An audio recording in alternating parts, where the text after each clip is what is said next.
us farmers, Brexit lost us the CAP, and the real betrayal for farmers came from Boris Johnson, because he stood in a cattle market and promised farmers that they'd give us more support, and actually we've ended up with no support for food. Hello, how are you doing? Did I just hear this morning that you would guarantee farmers would get exactly the same amount of payments that they do already? That's what we're saying, and that's what George Eustice, the farming minister, has said. No government in its right mind is going to want to take away any support from farming. What we are saying is that clearly there'll be some money left over. If people are anxious about the level of support, I want to give that reassurance. I think no government will want to. I'm sure David Cameron would say the same. I'm sure everybody would say the same. You'd want to make sure that a UK farming policy supported agriculture in the way that it is currently supported. But the crucial thing I'd say is, how can anybody be sure, given the massive strains on the Brussels budget, given the crisis in the euro, given the economic disaster that's taking place in some parts of the EU, how can people be sure that the farming budgets from Brussels are actually going to be protected? And that's the question I would put back to those on the Remain camp. Excellent. This is Webster, who's founder of Save British Farming, and joins me now. Well, the Prime Minister says it's the sort of deal that will help farmers, it will help people sell sausages and other things into Europe. Whether we want our sausages, they want our sausages, I have no idea. But is it a banger of a deal, Liz? Good morning. Good morning, Nick. It's a relief, actually, that we're going to be aligning to EU standards, which means that the chlorinated chicken and hormone-fed beef can't come in and undercut us. And that's the biggest relief. There's also some relief on energy. That is welcome. Additionally, to be able to get back to free trade again, or close to free trade again, is a good thing. But for us farmers, Brexit lost us the CAP, and the real betrayal for farmers came from Boris Johnson, because he stood in a cattle market and promised farmers that they'd give us more support, and actually we've ended up with no support for food. So it means that our marketplace is unfair. So, and that has happened since Brexit happened, and the betrayal for that belongs with the Conservatives and Boris Johnson. So I'm disappointed that Keir Starmer's trapped himself in red lines, because we would be much better off to get back closer to the EU as close as possible, because that is what we need, free trade, and our biggest market. Most of what we produce that we export goes to the EU. So the thing is, the farmers were tempted, or some of the people were tempted to believe that British farming would be great again after leaving the EU. But the betrayal for that belongs with the people that stood for Brexit and promised it was going to be great. We all know now that Brexit isn't great. It's a disaster. So making Brexit less of a disaster is welcome. But I wish we were going much further.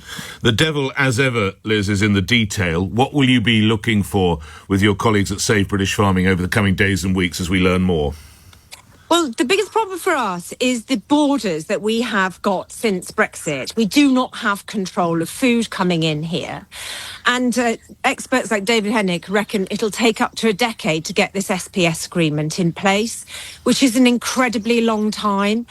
In the meantime, we've got illegal food flooding in here, because the food from all around the world a lot of it comes from Rotterdam, which means that we have got risks of another pandemic, of diseases coming, foot and mouth, that sort of thing.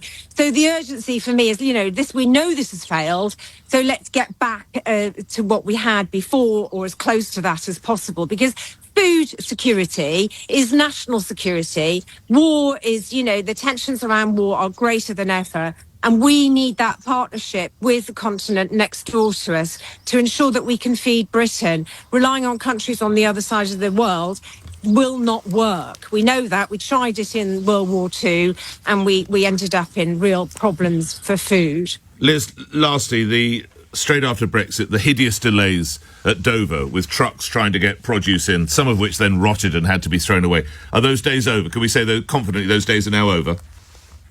Well, they'll get easier, Nick, as I said. It really depends on how quickly they can sort out the border in Dover, which 22-mile distance from Dover to Sevington is a major problem. Also, the funding to make that happen. Also, the problems with staff. So it really is the time. Like I said, if we'd actually said, you know what, this is a failure, let's get back in the single market and customs union, then we would be really excited saying this is going to get better. But ultimately, we need a government that's going to understand that we need a food production plan. And part of that food production plan should include some subsidies for food production, because we can't compete with European producers if we're not subsidised. Liz, I'll end it there. Thank you for your time, Liz Webster.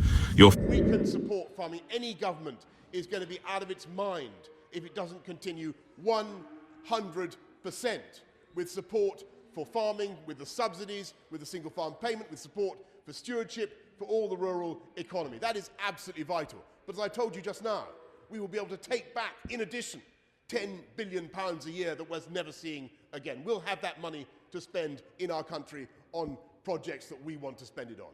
And of course, we will be able to lift the burden from UK farming of so much of the regulation and red tape. And Sterling, Peter, we're not going to go into too much detail and rip it apart yet, but what you heard yesterday and this morning, what's your take on that deal? I think the deal is great. I think anything that is going to smooth the way for increased trade with the EU is a good thing. Yep. What has annoyed me is the reaction from some sections of the media and from some industry bodies. It's this knee-jerk reaction that we are seeing every time a major trade deal is announced now. And it's going to make us very difficult to do business with if, the media and public opinion is trying to shoot down every deal we have. Now, I've tried to calibrate my language. If you listened to me yesterday, if you saw me on television on Sunday, I've said, let's not use language like surrender, betrayal or sellout. And I read the headlines, but because I don't want to employ language like that. Peter, why do you think others do? I think that we've worked ourselves up into a lather here. We've just kind of we've developed a siege mentality in this country now, that we are in crisis, that we can't trust anyone else, and that I think also there's also now a knee-jerk reaction against anything this government announces now. I think Keir Starmer could turn around tomorrow and go, we've just discovered a cure for cancer, and people would hate him for it. They'd call him a traitor. Well, I think like certain that. Newspapers will say, why haven't you cured, I don't know, strokes or heart attacks or something like that? That's the reality, isn't it? It really is. It's yeah. Do you not think, lastly, after whether you were for Brexit or whether you were for Remain, that doesn't matter, but now, and I'm going to deliberately choose this word, rapprochement. That is what most people want now. We want to get a deal where we still respect the vote that the public took, whatever it was, 5-6 years ago, or when we exited 6 years ago, but we move to better terms with our European friends. Well, I think that's going to have to come with time and building up the relationship with the EU and with India and with the US and all of these other ones. But we've also got to face facts in that we are actually a declining economy. We are not the power that a lot of people think we are, and we are going to have to make concessions to get our foot in the door. How that comes, how that develops down the line, it remains to be seen. And hope. I think that's a very pragmatic look at it. Peter, enjoy your day. Thank you very much.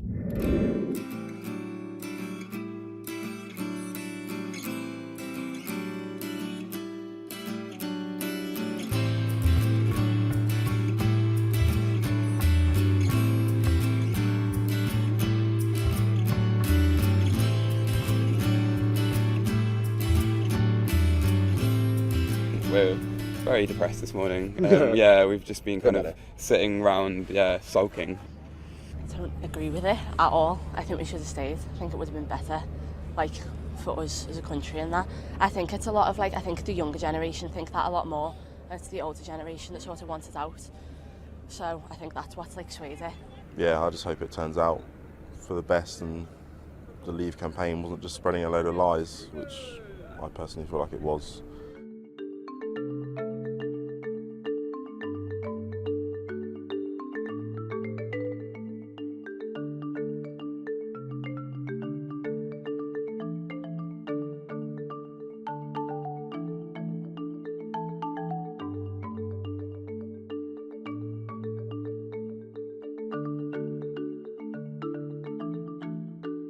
Devastating, especially for these two. I think it's really gutting, but what can you do? I think we've let this generation down.